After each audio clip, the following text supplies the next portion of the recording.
Our 2,500-gallon storage tanks. On a family farm in California's Central Valley sits a small water treatment site that may be one solution to providing clean drinking water to residents. Allensworth became the first California town established exclusively by African Americans. Plagued by a history of contaminated water, in the late 1970s, Tekoa Kadara's grandparents helped start a mission to preserve and maintain clean drinking water for the community. This water isn't good, the groundwater isn't good. It's not just Allensworth, it's many communities around here. Allensworth's water has arsenic levels as high as 250 parts per billion. The EPA's limit is 10 parts per billion. And it's not just them facing this crisis. According to Columbia University researchers, more than 1.3 million Americans have public water with high levels of arsenic. When somebody says arsenic, you're thinking, oh, that's going to kill somebody. The World Health Organization says long-term exposure to arsenic can cause cancer and skin lesions. It's also been linked with cardiovascular disease and diabetes. The Columbia study found that higher levels of arsenic in public water are impacting mainly communities of color, especially Latino neighborhoods, at a higher rate, forcing families in Allensworth, now a predominantly Latino town,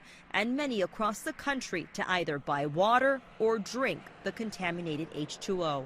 For many families, getting their hands on clean drinking water requires a trip, often to water kiosks where they get to fill up their water bottles and then take it home. But that journey isn't close by. We're talking of about at least 15 miles from Allensworth to the nearest water kiosk. But it's more than arsenic that is worrying residents. Government data analyzed by ABC News found that water districts in poorer neighborhoods with larger populations of people of color reported more EPA violations than mostly white, wealthier communities. Those cities often have water treatment facilities filter out many of these toxins. But according to Columbia researchers, many minority communities just don't have the resources. The racial ethnic makeup of your community and how much money you make should not at all be associated with the quality of your drinking water. At a certain point, do you feel forgotten? To an extent, yes, but we are determined that we do our part in improving the quality of life in communities like this. Communities, not just this community.